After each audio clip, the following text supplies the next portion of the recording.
Maya é a causa do aparecimento do universo.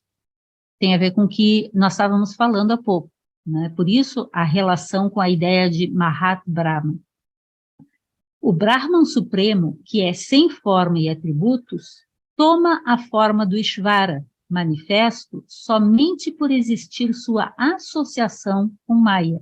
Isso aqui tem a ver com o que Marisa falou, isso aqui tem a ver com o que a Laia falou. O Brahman Supremo, que não tem forma, não tem atributos, sobre ele nada pode ser dito, simbolicamente toma a forma de Ishvara, por isso que Ishvara, a Laia disse, ele usa Maya como seu poder, né? Para, por meio dessa associação com Maya, poder gerar a manifestação. Maya, ou Prakriti, não existe como uma entidade separada de Brahman. Maya é a expressão do poder de Ishvara.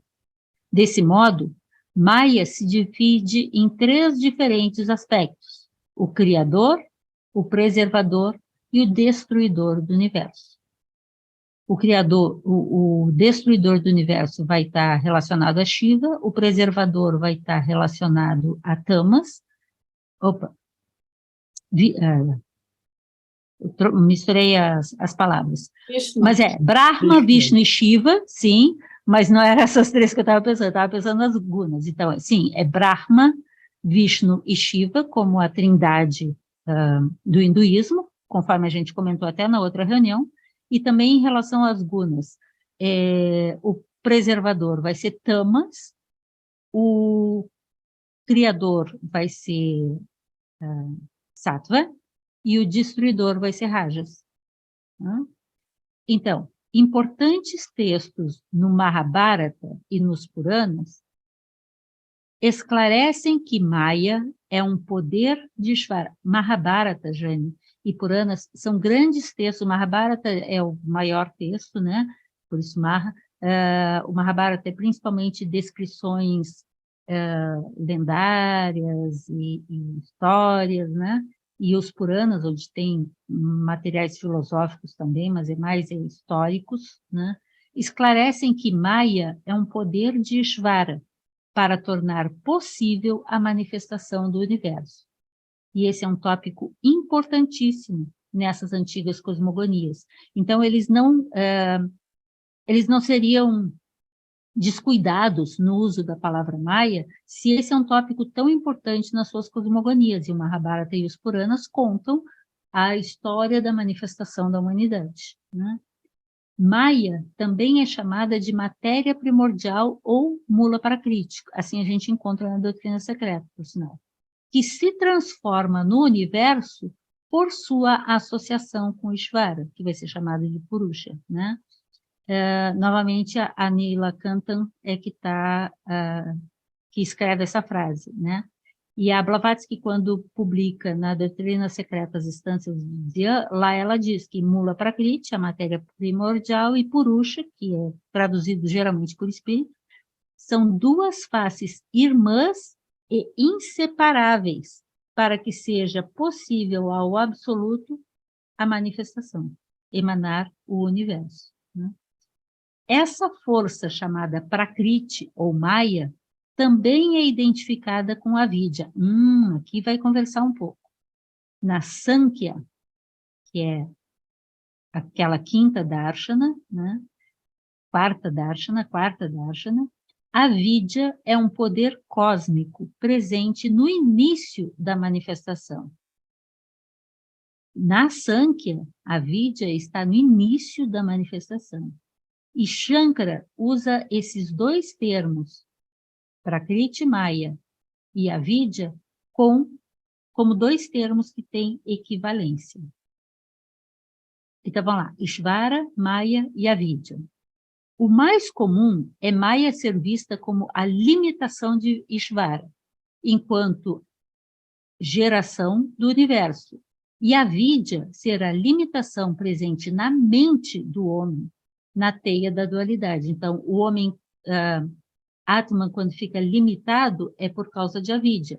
E Ishvara, quando fica limitado, é por causa de Maya. Mas eles são termos equivalentes. funcionando como a polaridade sujeito-objeto no homem e perdendo a visão da sua unidade como Atman, idêntico a Brahman. Isso é a função, isso é a ação da avidya no fluxo humano, da mente humana. Né? No Rig Veda, nos Upanishads e nos Gitas, a palavra Maya não tem significado de ilusão. E aí, o autor Alberto critica, difundiu-se o entendimento de que Shankara e a Vedanta Advaita ensinassem que tudo é ilusão, Maya, e que o universo é ilusão, que o universo é Maya. Não, não é essa a ideia. Agora ele vai começar a mostrar o porquê não é essa. Estudiosos e autores e tradutores de pouco estudo, superficiais, né? E até mesmo Nietzsche criticando Schopenhauer, porque o Schopenhauer demonstrou simpatia pelos Upanishads. Schopenhauer fala sobre a vidya, fala sobre apego, fala sobre não eu, né?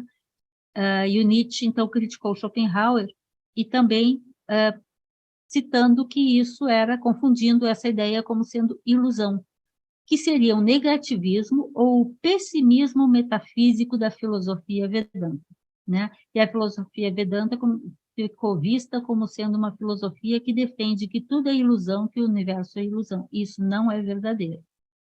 Essa má interpretação se espalhou, infelizmente, e é usada amplamente como se fosse isso um ensinamento vedantino.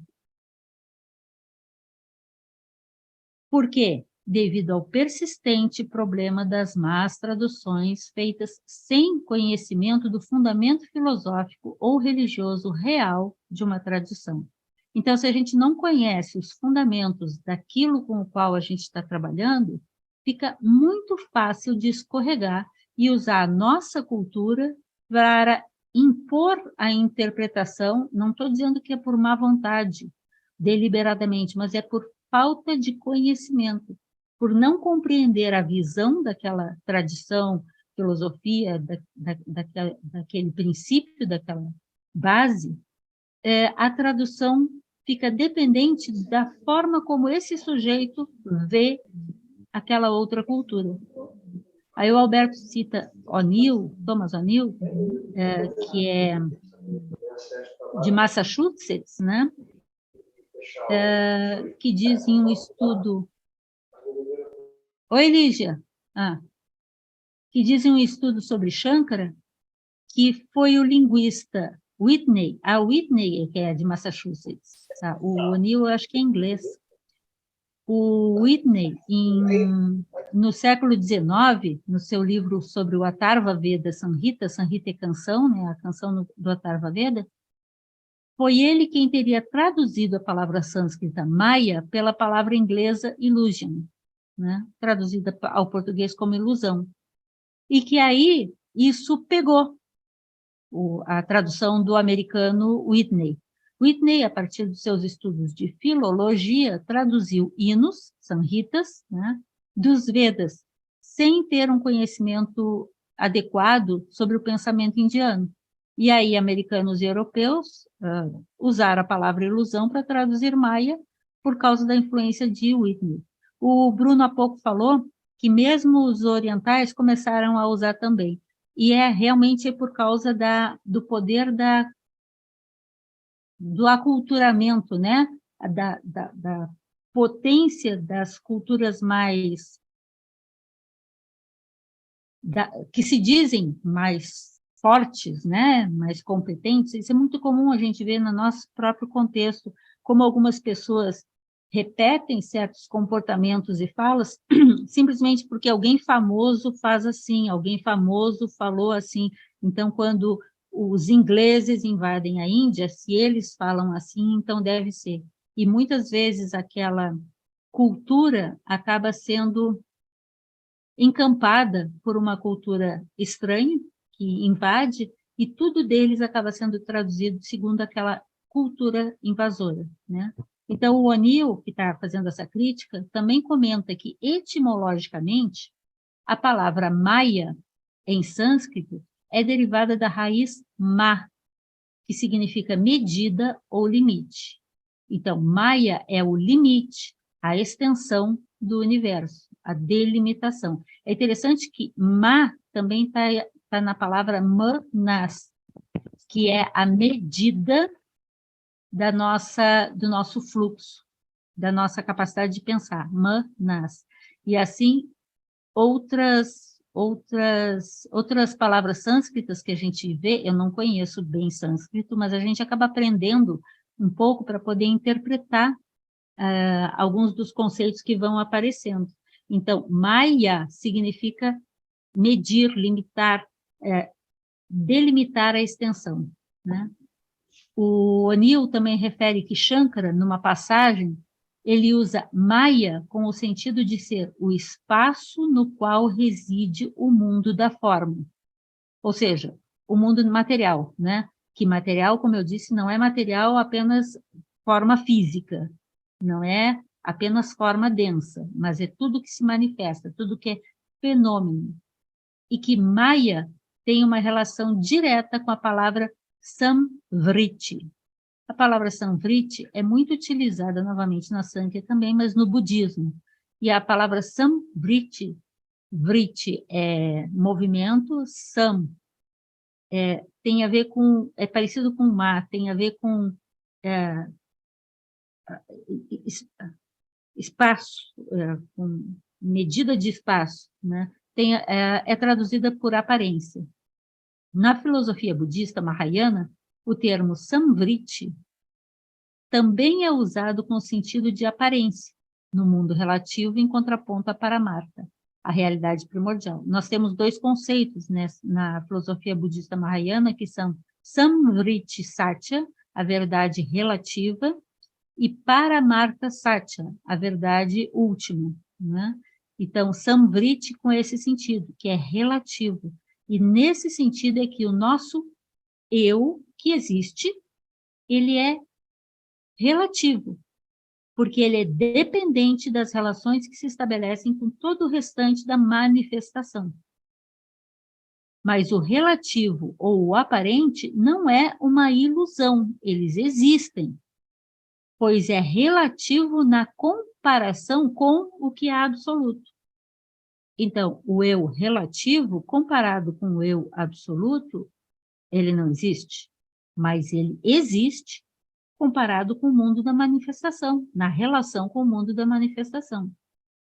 Gaudapada, que é um instrutor do Govinda, é o instrutor do Govinda, que é o instrutor do Shankara, né? No Mandukya Upanishad Karika, no comentário ao Mandukya Upanishad, também aborda esse poder de Maya com o mesmo sentido das outras fontes Advaita, que é, diria o Gaudapada, é devido à Maya que o não nascido é Brahman, né, o Brahman sem segundo, pode diferenciar-se. Ele só se diferencia, mais ou menos como a Laia também estava comentando, se pode criar o seu espaço de ser diferenciado, né, um pouco disso a Marisa estava tentando dizer também, né, se houver um poder que o mostre como capaz de ser distinguido, né? Então, Brahman não deixa de ser Brahman. Ele, em momento nenhum, ele é a manifestação, mas ele não deixa de ser o tempo todo. Aliás, o tempo nele não existe. Então, é devido a Maya que Brahman pode, entre aspas, diferenciar-se. Que a multiplicidade e todos os agregados possíveis que possibilitam a existência humana surgem devido a Maya. Tudo surge devido a Maya. Opa, passei duas.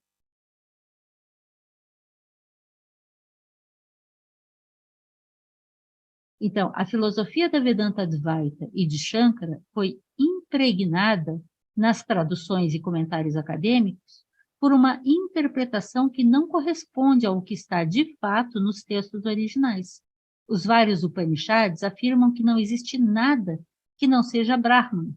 E Shankara não diz que tudo é uma ilusão. Pelo contrário, Shankara afirma que tudo é o uno, Brahman, que o universo manifesto é Brahman. O Sharma, né, que é aquele mesmo autor que ele vem citando no capítulo anterior, enfatiza que Shankara não nega a existência do mundo empírico, o mundo percebido, pois, segundo ele, o que Shankara faz é dizer que o mundo é irreal do ponto de vista absoluto. A mesma coisa colocada pelo Gaudapada.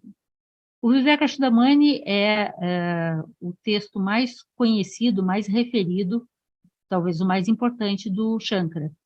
E na tradução do Swami Chinmayananda, no Sutra 123 está: tudo que existe, desde Mahat, a mente universal, até o corpo denso, é obra de Maya.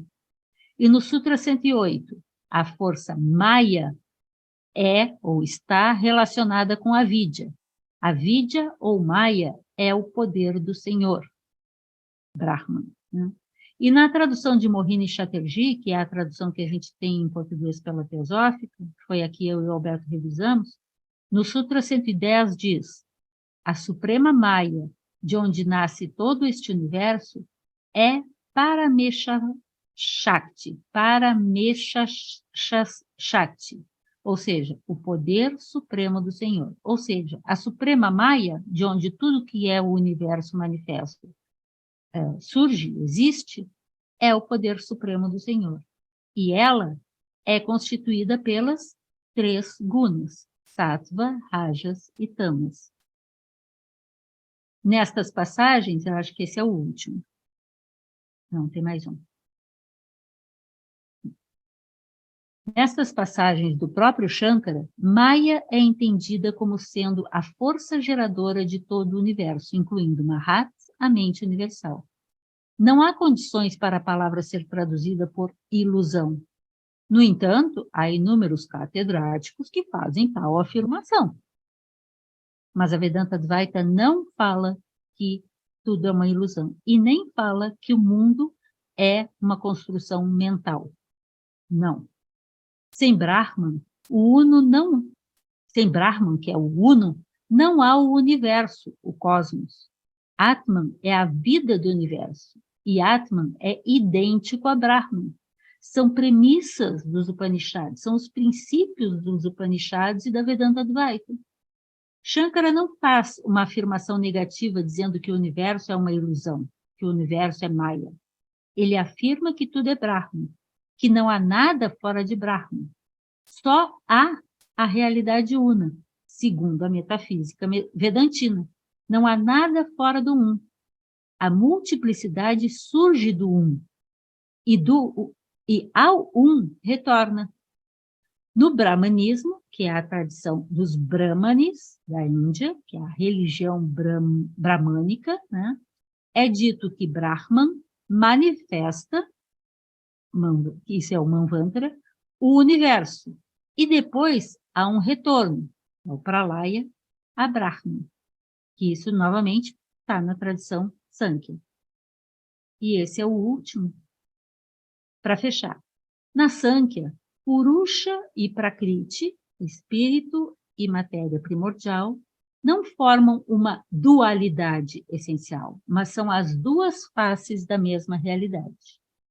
Prakriti, Maya e Avidya produzem o universo manifesto. A manifestação pode ser um véu que encobre a realidade última, mas não é uma negação dessa realidade última.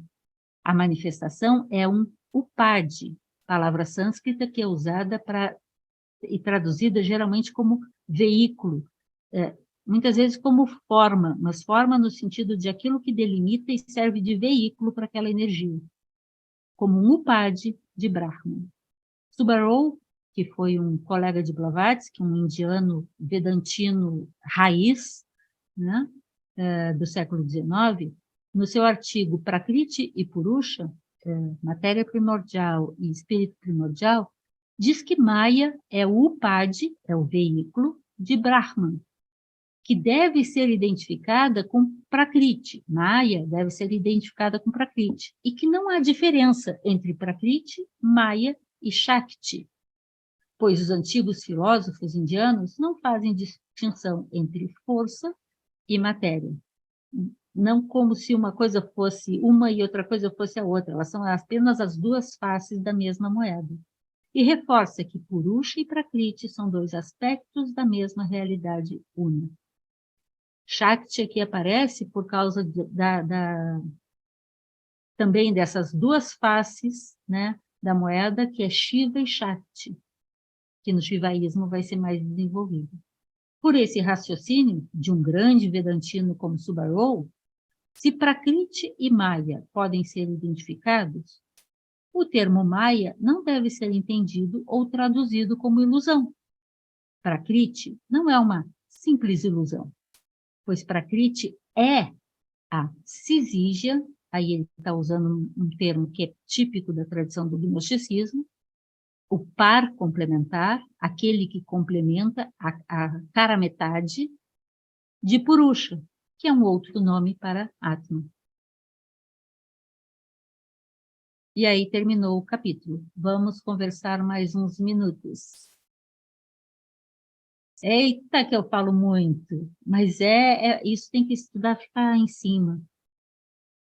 Muito bem. O que temos para comentar?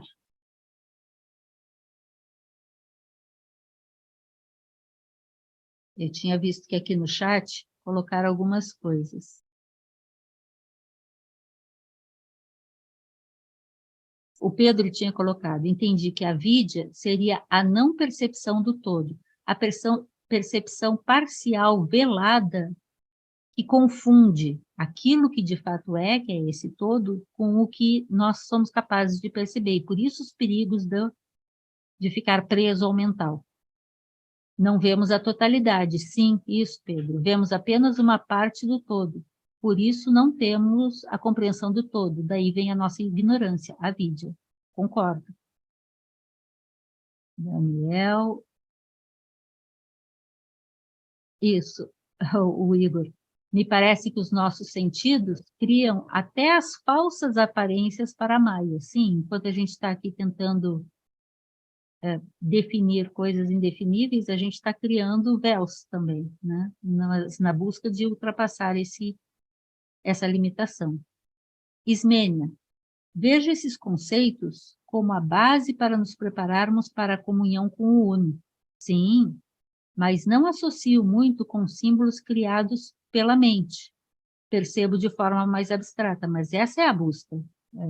Estamos usando palavras, né? Mas eu entendo que é assim, concordo com você. E a Lígia, é como aquele conto dos cegos apalpando um elefante, isso, e definindo a totalidade do elefante a partir das partes apalpadas. Eu gosto muito dessa imagem, ela traduz muito bem para a gente.